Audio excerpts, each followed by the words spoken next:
They sell an expensive plate cleaner that costs like $30, but every school uses toothpaste instead. I guess it's very similar, but they don't want to use powerful toothpaste. Toothpaste is a little bit abrasive, like Comet or something like that. So make it weaker, they put it in water and then blend it. Sometimes it smells bad if you have peppermint toothpaste, but this doesn't have any smell. It's a good one. So make it weak, like it's more watery.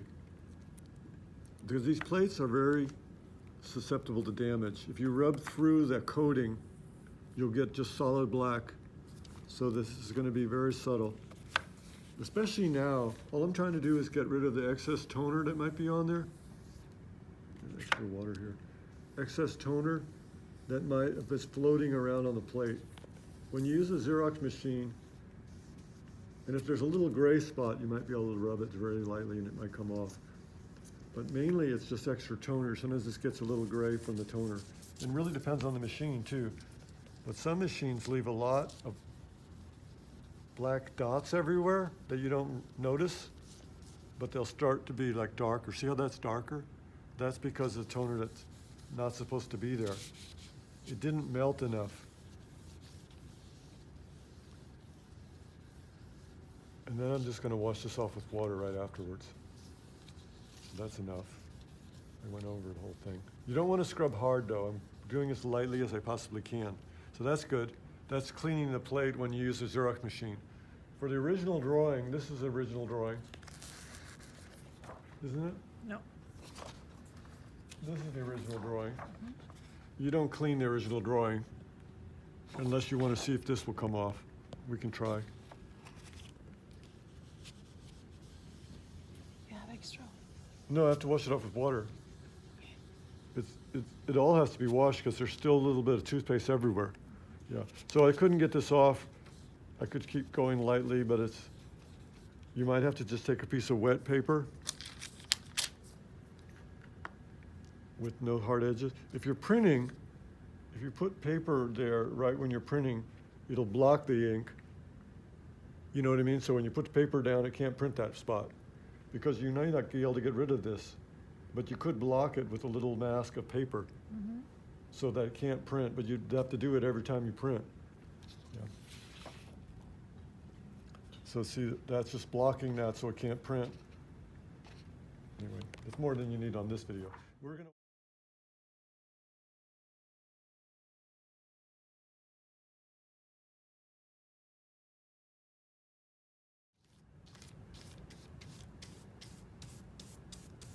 It's a pure gum Arabic. So this has to get dry. So we're going to actually take some off once we get it all under.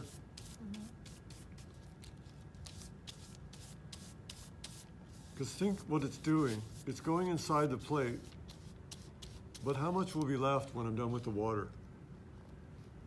Only like crystals that are below the surface. So if I water it down, it's way less effective. This has got to be as much gum Arabic below the surface as possible.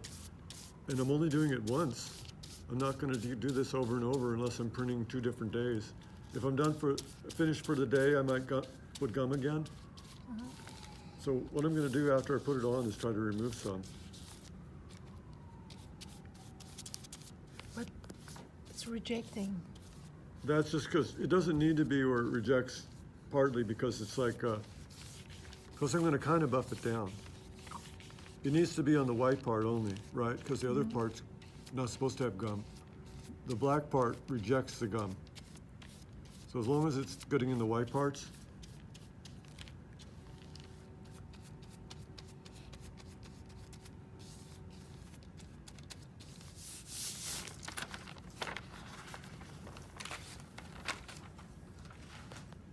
and then I'm going to make it thin.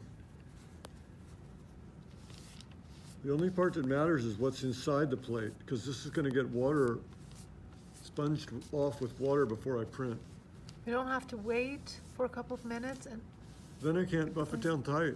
Then I can't make sure it's like not... No, like just rubbing it over and over with gum Arabic for a couple of minutes, just No, because you can't. I mean, look how little the film is. The film is so subtle. The real trick is letting it dry. when it dries, it becomes crystals. You know, like honey or like an ice cube. Right. If it's just water, it dries quickly. But if it's an ice cube, it takes a long time to dry. If this dries into crystals below the surface, they can last for hours and hours when you're printing. If I just washed this off and started printing right away without letting it dry, that wouldn't be good enough.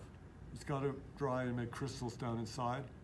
Then when I wipe the surface, it still has secret gum inside. I see. That's the secret. Yeah, so this is really thin. We know a lot It's of gonna dry secrets, quickly. Matthew. It's going to dry quickly. And I made sure it was inside all the tiny parts. That's why I was kind of making sure, you know, you said it was jumping off. It's not jumping off anymore. But I can't really go hard with the cheesecloth like the other type of things. Yeah. So usually about 20 minutes to let this dry before you could think about printing. But it could be tomorrow too, but the minimum of 20 minutes. Okay. That's it? Yeah.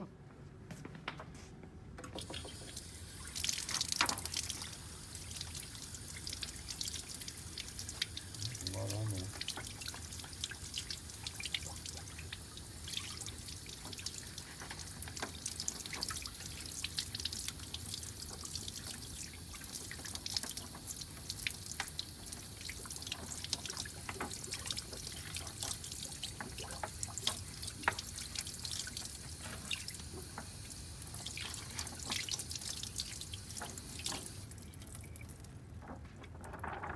Water can't hurt it at all because it's made for water.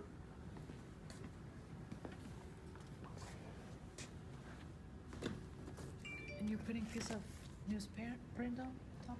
I could, but I don't want to get anything bad there. You know what I mean? Like, I don't know, this has got toothpaste on it. Okay. You don't need to dry it any super fast. I could use one of these, I guess, to dry it.